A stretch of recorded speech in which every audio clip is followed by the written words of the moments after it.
Assalamualaikum warahmatullahi wabarakatuh. Baiklah, pada kesempatan kali ini saya dan rekan-rekan saya akan mempresentasikan mengenai Executive Compensation dan Earnings Management yang termasuk ke dalam mata kuliah Seminar Akuntansi Keuangan. Perkenalkan, saya Risi Akrisah dan rekan saya Gesi Anevi dan Fidela Putri Winanda. Untuk materi yang pertama yaitu mengenai Executive Compensation atau lebih dikenal dengan kompensasi eksekutif. Pada bab ini kita akan membahas 7 subbab. Yang pertama adalah apakah kontrak insentif diperlukan? Yang kedua, rencana kompensasi manajerial. Yang ketiga, teori kompensasi eksekutif. Yang keempat, peranan risiko dalam kompensasi eksekutif. Yang kelima, politik kompensasi eksekutif. Yang keenam, penguat teori kompensasi eksekutif. Dan yang terakhir adalah signifikansi sosial dari pasar tenaga kerja manajerial yang bekerja dengan baik. Sebelum kita memasuki subbab yang pertama, alangkah lebih baiknya kita mengetahui dahulu apakah itu Executive Compensation. Executive Compensation Plan adalah sebuah kontrak agensi antara perusahaan dan manajernya yang berusaha untuk menyelaraskan kepentingan masing-masing yang berdasarkan kompensasi manajer pada satu atau lebih pengukurannya yang diukur dari kinerja manajer dalam mengoperasikan perusahaannya. Rencana kompensasi menguntungkan bagi perusahaan karena inefisiensi dan moral hazard dapat berkurang. Pemegang saham lebih mungkin untuk mencapai insentif yang sesuai, sehingga menggambarkan bahwa manajer akan lebih mungkin untuk bertindak dalam kepentingan bagi yang terbaik untuk perusahaan. Pembahasan yang pertama yaitu mengenai apakah kontrak insentif diperlukan. Untuk menjawab pertanyaan tersebut, maka berikut adalah beberapa pendapat dari para ahli. Yang pertama yaitu menurut Fama pada tahun 1980 yang berargumen bahwa kontrak insentif tidak diperlukan karena manajerial pasar tenaga kerja mengatur moral hazard dengan pengawasan secara internal. Pemonitoran internal akan mendeteksi adanya penyimpangan dan akan dilaporkan oleh manajer yang lebih rendah agar dapat naik pangkat. Dengan demikian, manajer akan berusaha untuk tidak lalai dan menyimpang dalam melakukan pekerjaannya.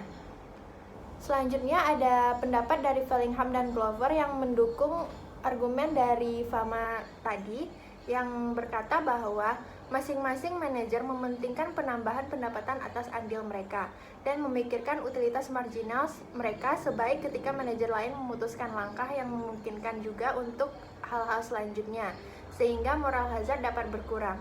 Selain itu, manajer berkepentingan terhadap reputasi mereka sendiri sehingga bisa mengurangi kelalaian. Terakhir yaitu pendapat dari Wolfson pada tahun 1985 yang menyatakan perlu, dikarenakan walaupun kekuatan pasar dapat menurunkan problema moral hazard manager, tetapi tidak dapat mengeliminasinya. Pasar tenaga kerja juga tidak secara efektif penuh mengontrol moral hazard. Di sisi lain, reputasi seorang manajer mengikuti hasil pekerjaan mereka, di mana manajer mendapatkan insentif untuk menjaga reputasi yang bagus. Ditambah lagi, manajer bisa mengatur keluarnya informasi kepada manajerial pasar tenaga kerja, menggambarkan bahwa pasar tenaga kerja tidak mencerminkan nilai dasar dari manajer. Investor mengetahui hal ini dan takut akan mengurangi nilai dari pembagian dividen. Maka dapat kita simpulkan secara keseluruhan, pengaturan internal mungkin membantu pengendalian moral hazard tetapi tidak dapat menghilangkannya. Memasuki subbab yang kedua yaitu mengenai rencana kompensasi manajerial. Untuk membahas subbab yang kedua ini, kita mengambil contoh dari Royal Bank of Canada yang merupakan salah satu institusi finansial terbesar di Kanada yang menyediakan pelayanan perbankan hingga ke internasional. Sahamnya diperdagangkan di Kanada, Amerika, dan Swiss. Informasi berikut diambil dari Annual Meeting of Common Shareholder pada tahun 2009. Pertemuan ini menghasilkan 4 komponen rencana kompensasi. Yang pertama yaitu gaji dibayar tunai. Yang kedua, rencana insentif jangka pendek dibayar secara cash atau jika eksekutif terpilih pada saham yang ditangguhkan, di mana saham yang ditangguhkan dikonversi menjadi saham biasa setelah 3 tahun. Yang ketiga, rencana insentif jangka menengah, penghargaan diberikan dalam saham yang ditangguhkan. Dan yang terakhir, rencana insentif jangka panjang, penghargaan diberikan dalam stock option. Untuk memahaminya lebih lanjut, kita akan membahas satu persatu. Yang pertama yaitu short term incentive. Terdapat 4 rencana. Yang pertama, RBC membuat target tahunan pertumbuhan net income dan return on equity. Yang kedua, pemberian bonus melihat keseluruhan kinerja bank dan kinerja segmen, tergantung dari targetnya. Yang ketiga, pembayaran insentif lebih lanjut disesuaikan pada individual non-financial performance measures. Yang keempat, penerimaan bonus mungkin disesuaikan naik atau turunnya, tergantung ROE performance dari usaha yang sama. Selanjutnya yaitu midterm incentive. Terdapat 3 rencana. Yang pertama, jumlah saham tangguhan yang diberikan tergantung dari kinerja saham 3 tahun ke belakang. Yang kedua, penghargaan lebih lanjut disesuaikan tergantung dari harga saham relatif dari usaha yang sama. Dan yang terakhir, jika target ROE tidak tercapai, tidak ada unit saham tangguhan yang dibuat. Dan yang terakhir yaitu mengenai long term incentive. Yang pertama, harga ISO berdasarkan harga saham RBC pada sekitar tanggal pemberian insentif, nilai intrinsiknya 0. Yang kedua, ISO mempunyai jangka waktu 10 tahun dengan vesting 25% per tahun untuk 4 tahun pertama. Dan yang terakhir, eksekutif harus menahan jumlah angka minimum tertentu dalam saham RBC. Misalnya, presiden dan CEO harus menahan minimal 8 gaji mereka. Ini membutuhkan paling tidak 2 tahun sebelum pensiun. Subbab yang ketiga yaitu teori kompensasi eksekutif, yang akan kita bahas lebih lanjut pada slide berikutnya. Teori executive compensation menggambarkan bahwa terdapat beberapa aspek untuk dipertimbangkan ketika membuat suatu rencana kompensasi, antara lain termasuk efisiensi harga saham versus net income akuntansi, agency cost, keputusan horizon, dan risiko. Sebuah rencana kompensasi yang efisien menggambarkan ada hubungan yang positif antara usaha manajer dan reward yang diterima dari rencana kompensasi. Satu cara mengukur usaha manajer adalah dengan menggunakan accounting net income. Pendukung untuk menggunakan net income adalah faktanya lebih dapat diandalkan, sebagaimana berdasarkan kepada historical cost dan jauh dari volatilitas kegiatan ekonomi. Meskipun demikian, net income tidak diupdate, dikarenakan keputusan eksekutif dapat menghasilkan keputusan jangka pendek maupun jangka panjang, dan hanya beberapa hasil yang termasuk ke dalam current net income. Mengingat masalah ini, harga saham mungkin pengukur yang lebih baik secara benar mencerminkan informasi yang tersedia, mempertimbangkan perspektif pemberian insentif dari aktivitas manajerial yang sedang berlangsung, dan secara penuh menggabungkan informasi dari net income. Meskipun demikian, itu juga melibatkan faktor ekonomi secara luas di mana itu dapat terjadi di luar kendali seorang manajer. Semenjak harga saham terlihat lebih baik menjadi tolak ukur pembayaran jangka panjang, dan net income mencerminkan pembayaran jangka pendek dari tindakan manajer pada saat yang bersangkutan, suatu perubahan dari campuran kebijakan antara kompensasi berdasarkan saham dan berdasarkan net income memungkinkan untuk mengatur keputusan horizon manager. Untuk lebih mengetahui detailnya dari usaha jangka panjang dan jangka pendek, berikut adalah rinciannya. Yang pertama yaitu short run efforts, aktivitas yang menghasilkan laba bersih terutama pada periode sekarang.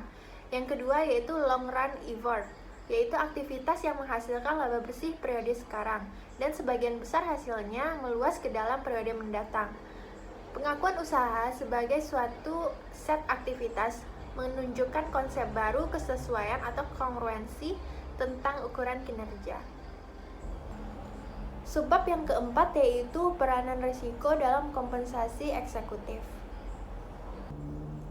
Komponen lain dari pengembangan rencana insentif eksekutif adalah risiko yang jelas, karena ketidakmampuan untuk memprediksi perubahan dari faktor ekonomis dan faktor industri yang luas. Tujuan dari pengembangan rencana kompensasi tidak untuk menghilangkan risiko, juga bukan untuk memaksakan risiko-risiko yang mungkin terjadi. Alasan yang pertama adalah konsisten dengan teori keagenan, menyiratkan bahwa manajer harus menanggung beberapa risiko jika rencana kompensasi berhasil mengukur upaya-upaya yang tidak teramati oleh mereka. Di sisi lain, terlalu banyak risiko dapat mencegah manajer dari mengambil proyek-proyek berisiko, sehingga dapat menjadi kepentingan yang lebih baik bagi perusahaan. Selain itu, terlalu banyak risiko menyebabkan volatilitas pada pembayaran manajer yang akan memaksakan risiko kebangkrutan pribadi menjadi tidak efisien dan tidak etis. Beberapa ahli pun juga turut memberikan pendapat mereka mengenai hal ini. Yang pertama ada dari Rajgopal dan Shevlin yang berpendapat bahwa rencana kompensasi real didesain seperti yang disarankan teori.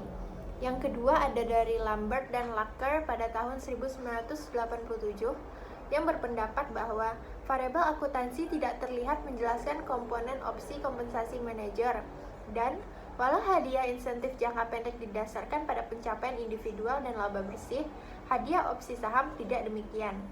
Yang ketiga ada dari Baber, Kang, dan Kumar pada tahun 1999 yang berpendapat bahwa komite kompensasi menilai laba persisten lebih tinggi untuk tujuan kompensasi daripada laba dari harga yang tidak relevan. Yang terakhir ada dari Injejikian dan Nanda pada tahun 2002 yang berpendapat bahwa kompensasi insentif berbasis akuntansi akan menjadi lebih besar relatif. Pada bentuk lain, kompensasi kerancuan atau noise lebih rendah dalam laba. Oke, saya Gesenevi akan melanjutkan presentasi dari rekan saya sebelumnya. Baiklah, topik selanjutnya yaitu mengenai politik kompensasi eksekutif. Permasalahan tentang kompensasi manajer ini sudah menjadi perdebatan yang cukup lama. Banyak yang berpendapat bahwa top manajemen diberikan kompensasi yang lebih. Pada tahun 1990, Jansen dan Murphy melakukan penelitian untuk menentukan apakah CEO dibayar lebih atau tidak. Korelasi antara kinerja CEO dan kompensasi sangat rendah. Penjelasan Jansen dan Murphy adalah bahwa CEO tidak memiliki cukup risiko yang melekat dalam rencana kompensasi mereka untuk memotivasi perilakunya. Secara keseluruhan, kinerja manajemen berkorelasi positif dengan kompensasi. Bukti empiris menunjukkan bahwa korelasi sangatlah rendah. Terdapat 3 kontra-argumen dari Jansen dan Murphy. Yang pertama, harus ada hubungan antara low pay performance untuk perusahaan besar karena walaupun terdapat peningkatan kecil dalam kinerja perusahaan, tetapi akan memiliki dampak besar pada kompensasi. Yang kedua, manajer di perusahaan besar menghindari proyek yang baik namun beresiko. Apabila terlalu banyak risiko downside ditujukan pada mereka. Namun risiko upside juga harus dibatasi sebagai hasil dari hubungan low pay performance. Yang ketiga, kompensasi manajemen lebih rendah dari yang diharapkan karena dapat diberikan dalam bentuk opsi saham yang memiliki keterbatasan kapan mereka dapat diuangkan. Penurunan nilai kompensasi sebanding dengan keengganan manajemen dalam mengambil risiko. Pendapat yang kedua datang dari Gaver and Gaver tahun 1998 yang menyatakan bahwa keuntungan extraordinary cenderung direfleksikan dalam kompensasi CEO, namun beda halnya dengan kerugian extraordinary. Menurunkan kompensasi karena kerugian extraordinary dapat berimbas pada manajer. Kerugian extraordinary biasanya diakibatkan karena menurunnya pasar atau market downturn. Gaver and Gaver menemukan ada 3 hal. Yang pertama, saat laba positif, maka akan ada hubungan yang kuat dan positif antara CEO cash compensation dengan laba. Yang kedua, ketika laba negatif, maka terdapat hubungan yang lemah. Yang terakhir, yang ketiga, keuntungan extraordinary biasanya tercermin dalam cash compensation, sedangkan kerugian yang extraordinary biasanya tidak. Secara keseluruhan, kinerja manajemen memiliki korelasi positif dengan kompensasi. Bukti empiris menunjukkan bahwa korelasi sangat rendah. Peraturan telah ditetapkan dan membutuhkan perusahaan untuk mengungkapkan kompensasi dari manajemen dan melakukan justifikasi terhadap tingkat upah. Peraturan ini dapat membantu para shareholders dalam mengevaluasi kompensasi manajemen dan mengubah investasi jika hal tersebut dibutuhkan. Topik selanjutnya ada penguat teori kompensasi eksekutif itu sendiri. Bechak, Fred, and Walker tahun 2002 berpendapat bahwa manajer memiliki kekuatan yang cukup untuk mempengaruhi kompensasi mereka sendiri dan juga mereka menggunakan power ini untuk menghasilkan pembayaran eksif dengan mengorbankan nilai pemegang saham. Selanjutnya, signifikansi sosial dari pasar tenaga kerja manajerial yang bekerja dengan baik. Pada suatu ekonomi yang kapitalis, kinerja manajer memberikan kontribusi terhadap kesejahteraan sosial. Dengan adanya manajer yang bekerja keras, membuat investasi kapital menjadi bagus dan mengarah ke produktivitas perusahaan yang tinggi. Lebih banyak pengukuran kinerja yang informatif yang memungkinkan kontrak kompensasi yang lebih efisien, pelayanan dalam pelaporan yang lebih baik, operasional yang lebih baik dari manajerial pasar tenaga kerja, dan melaporkan kenaikan produktivitas perusahaan dan kesejahteraan sosial. Akuntan bisa berkontribusi dalam informasi dengan suatu kelayakan pertukaran antara sensitivitas dan ketetapan dari net income dan full disclosure. Baiklah, kita masuk kepada kesimpulan kompensasi eksekutif. Secara keseluruhan, rencana kompensasi harus efisien, memiliki proporsi dari laba bersih dan harga saham sebagai dasar untuk mengukur kinerja manajemen dan untuk mempromosikan cakrawala keputusan tertentu, dan harus melibatkan risiko, sambil mempertimbangkan biaya agensi yang terlibat dalam membuat rencana kompensasi itu sendiri. Masuk kepada chapter selanjutnya, yaitu chapter 11 tentang earning management. Dalam earning management ini akan dibahas 5 topik subbab. Yang pertama, pola dalam manajemen laba. Yang kedua, tujuan manajemen laba untuk mendapatkan bonus. Yang ketiga, motivasi lain pada earning management. Yang keempat, sisi baik dari earning management. Dan yang kelima, sisi buruk dari earning management. Yang pertama, pola dalam manajemen laba. Ada 4 cara yang sering dilakukan manajer dalam earning management. Yang pertama, taking a bet, yang terjadi pada saat reorganisasi seperti pengangkatan CEO baru. Teknik ini mengakui adanya biaya-biaya pada periode yang akan datang dan kerugian periode berjalan, sehingga mengharuskan manajemen membebankan perkiraan-perkiraan biaya mendatang. Akibatnya laba periode berikutnya akan lebih tinggi. Yang kedua, meminimalkan pendapatan. Dilakukan pada saat perusahaan mengalami tingkat profitabilitas yang tinggi, sehingga jika laba periode mendatang diperkirakan terus turun drastis, dapat diatasi dengan mengambil laba periode sebelumnya. Yang kedua, memaksimalkan pendapatan. Income maximization ini dilakukan pada saat laba menurun. Tindakan atas income maximization bertujuan untuk melaporkan net income yang tinggi. Selanjutnya, tujuan manajemen laba untuk mendapatkan bonus. Jadi, manajer akan mendapatkan bonus secara positif ketika laba berada di antara batas bawah dan batas atas. Manajer akan meningkatkan net income perusahaan untuk memaksimalkan bonus yang mereka terima. Lalu, bagaimana manajer dapat mengelola laba bersih? Menurut Healy, manajer akan menggunakan metode akrual dengan formula laba bersih sama dengan arus kas yang berasal dari kegiatan operasi plus minus akrual bersih. Akrual bersih ini dapat dipecah menjadi laba bersih sama dengan arus kas yang berasal dari kegiatan operasi plus minus akrual non-diskresioner bersih plus minus akrual diskresioner bersih.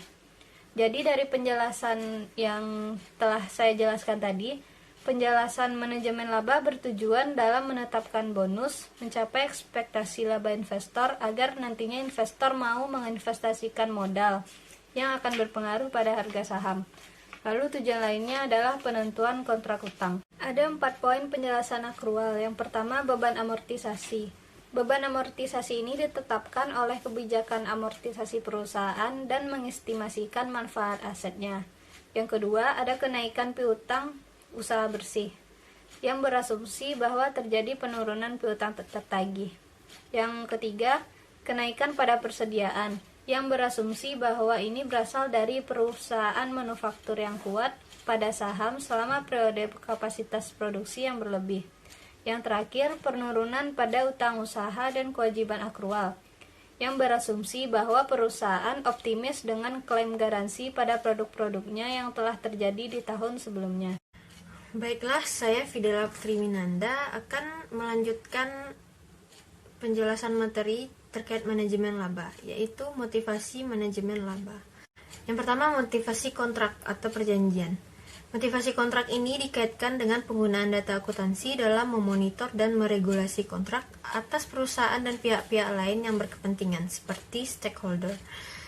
Secara eksplisit atau implisit, kontrak-kontrak yang berjenis kompensasi manajemen banyak dikaitkan dengan kinerja keuangan perusahaan. Ada beberapa alasan khusus kenapa manajemen laba terjadi dalam konteks kontrak, baik kreditor maupun komite kompensasi, yaitu komite yang menyiapkan berkas kontrak antara manajer perusahaan merasa bahwa upaya mengungkapkan ada tidaknya manajemen laba itu adalah upaya yang mahal dan membutuhkan waktu. Kondisi tersebut seakan menjadi pendorong bagi manajer untuk melakukan manajemen laba. Ada dua tujuan manajemen laba dari sisi kontrak. Ada kontrak antara manajer dengan perusahaan, yaitu perusahaan memberi kebebasan bagi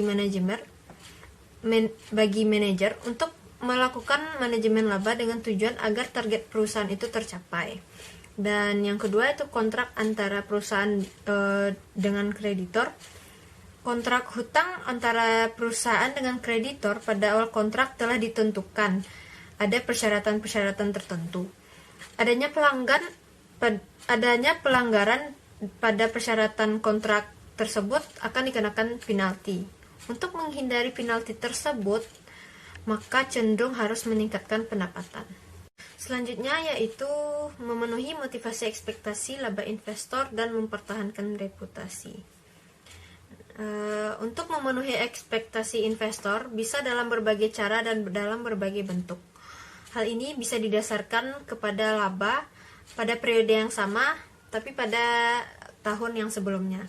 Perusahaan yang menawarkan laba yang lebih besar dari yang diharapkan atau yang diekspektasikan oleh investor akan menikmati peningkatan harga saham atau share price, dan itu secara signifikan, dan itu juga sejalan dengan revisi probabilitas yang dilakukan investor di masa yang akan datang atau sebaliknya. Kegagalan dalam memenuhi laba yang diharapkan investor memiliki konsekuensi yang sangat serius. Ada akibat langsung dan ada akibat tidak langsung. Terkait dengan akibat langsung itu terhadap harga saham perusahaan dan biaya modal yang muncul ketika investor merevisi probabilitas mereka terhadap kinerja masa yang akan datang. Dan akibat yang tidak langsung yaitu reputasi manajer. Nah, yang selanjutnya itu IPO atau Initial Public Offerings. Berdasarkan definisinya, perusahaan yang melakukan IPO masih belum mempunyai harga pasar. Nah, timbullah pertanyaan, bagaimana cara investor atau pihak eksternal dalam melakukan penilaian terhadap perusahaan tersebut? Dari definisi IPO tersendiri, IPO itu adalah penawaran perdana saham oleh perusahaan yang hendak go public kepada investor yang berminat. Dengan melakukan IPO, perusahaan yang awalnya private kini menjadi go public. Menurut Van, tahun 2017, manajer mengelola laba yang tinggi untuk tujuan IPO, dan pembalikan akrual berikutnya mengurangi laba di masa depan. Nah, di sini kita akan memberikan saran kepada investor secara profesional atau rasional harus mengantisipasi atas kehadiran perusahaan IPO yang melakukan manajemen laba dan jumlah yang akan investor bayarkan untuk saham perusahaan yang melakukan IPO. Baiklah, dapat kita simpulkan bahwa suatu perusahaan itu melakukan manajemen laba itu untuk tujuan kontrak, baik itu kontrak dengan perusahaan maupun kontrak dengan kreditor. Nah, yang kedua, memenuhi ekspektasi laba investor dan mempertahankan reputasi. Memenuhi ekspektasi laba investor ini agar dapat meningkatkan nilai perusahaannya dan mempertahankan reputasi ini dengan melakukan manajemen laba. Jika nilai perusahaannya itu meningkat, maka dia akan mendapatkan apresiasi atau bonus. Nah, yang ketiga, tujuan manajemen laba itu motivasi dalam melakukan manajemen itu untuk initial public offerings agar perusahaannya itu awalnya private bisa menjadi perusahaan yang go public. Baiklah, selanjutnya yaitu sisi baik dari earning management. Sisi baik dari earning management itu adalah dapat membuka komunikasi yang terhambat atau komunikasi yang diblok. Nah, konsep diblok atau terhambat ini berasal dari Dembski dan Sappington. Ada kelompok masyarakat yang menganggap bahwa manajemen laba adalah tindakan yang etis. Nah, menurut Scott, walaupun manajemen laba selalu dipandang negatif, tetapi Scott menyatakan bahwa there is a good side to it. Artinya, masih terdapat sisi positif dalam manajemen laba, terutama bila digunakan untuk menyajikan informasi yang lebih baik. Nah, misalnya saja itu metode penyusutan yang dipakai pada suatu perusahaan. Misalnya yang dipakai itu adalah metode garis lurus. Tapi berdasarkan evaluasi yang telah dilakukan oleh perusahaan, yang cocok itu adalah metode saldo menurun. Nah, karena yang tepat itu adalah metode saldo menurun, perusahaan kemudian melakukan perubahan metode menjadi metode saldo menurun. Hal tersebut menunjukkan bahwa manajemen laba yang dilakukan perusahaan adalah untuk mengkomunikasikan informasi secara baik. Kesimpulannya dari sisi baik manajemen laba ini adalah manajemen laba itu dapat memberikan informasi pada investor, mengurangi risiko estimasi, dan berdampak menguntungkan atas harga saham. Baiklah, selanjutnya itu adalah materi sisi buruk dari earning management.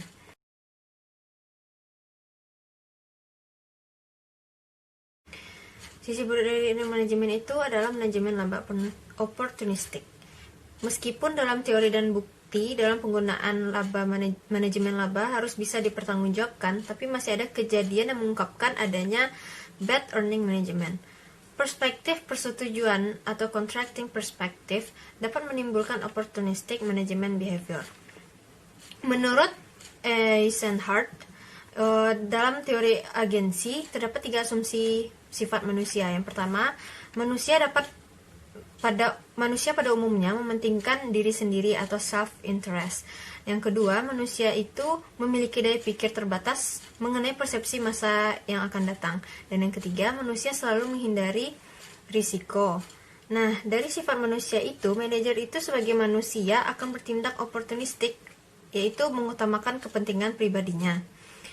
Menurut Fajri dan Senja, opportunism atau opportunistic itu adalah pandangan yang semata-mata hendak mengambil keuntungan untuk memperkaya diri sendiri dari kesempatan yang ada tanpa berpegang pada prinsip yang telah berlaku. Nah, dalam konteks laba opportunistic ini, dalam manajemen opportunistic ini, di mana akan ada kecenderungan manajer untuk menggunakan earning management untuk meningkatkan bonus yang akan mereka terima. Dalam riset yang dilakukan oleh Deco, G, Larson, and Sloan, serta McInnes and Collins pada tahun 2011 menemukan indikasi adanya bad earning management dalam sampel ujinya. Menurut Deco, menemukan adanya overvalue pada harga saham serta adanya upaya memaksimalisasi proses penerbitan saham baru. Sedangkan menurut MC melaporkan adanya peningkatan akrual mengikuti cash flow forecast atau perkiraan arus kas. Nah, sehingga dapat disimpulkan bahwa ketersediaan arus kas dan perkiraan laba itu adalah cara yang simpel dan efektif untuk mengurangi sisi buruk dari manajemen laba. Nah, pada kenyataannya sisi baik dan sisi buruk dari manajemen laba itu akan selalu ada. Jadi disarankan untuk akuntan harus benar-benar meneliti motivasi manajer dengan mendeteksi adanya oportunitas dalam manajemen laba. Yang kedua yaitu apakah manajer menerima pasar sekuritas efisien. Sebagian analisa yang dilakukan mendukung bahwa pasar sekuritas yang efisien itu belum diterima oleh manajer.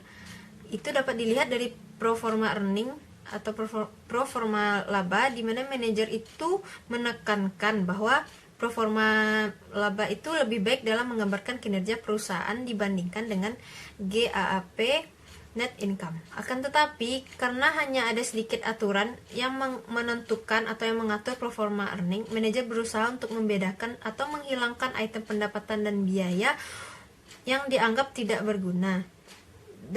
Itu bertujuan untuk mencapai target, memaksimalkan kompensasi, dan meningkatkan reputasi. Akan tetapi, ketika GAAP menjadi dasar pembuatan laporan keuangan, maka pasar efisien akan dengan cepat menyesuaikan untuk item-item yang sengaja dihilangkan dari proforma laba. Selanjutnya yaitu implikasi bagi akuntan.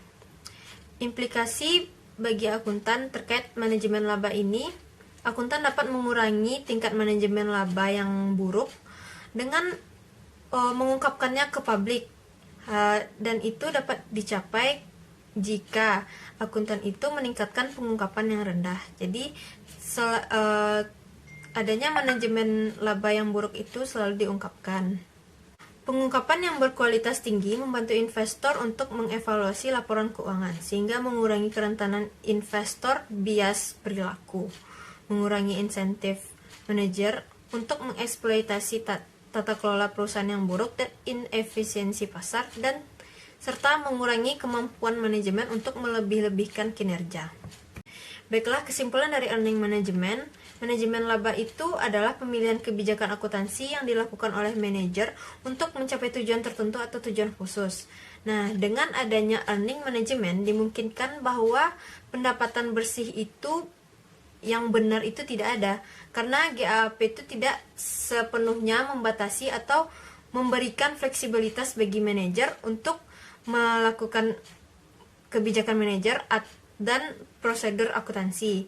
Nah, terdapat dua cara berpikir tentang manajemen laba. Yang pertama, perilaku oportunistik yang telah dijelaskan sebelumnya, lalu perspektif kontrak atau perspektif perjanjian efisien. Ada 3 sasaran yang dapat dicapai oleh manajer dalam melakukan manajemen laba, yaitu meminimalisasi biaya politik, memaksimalisasi kesejahteraan manajer, dan meminimalisasi kas pendanaan. Berbagai bentuk pola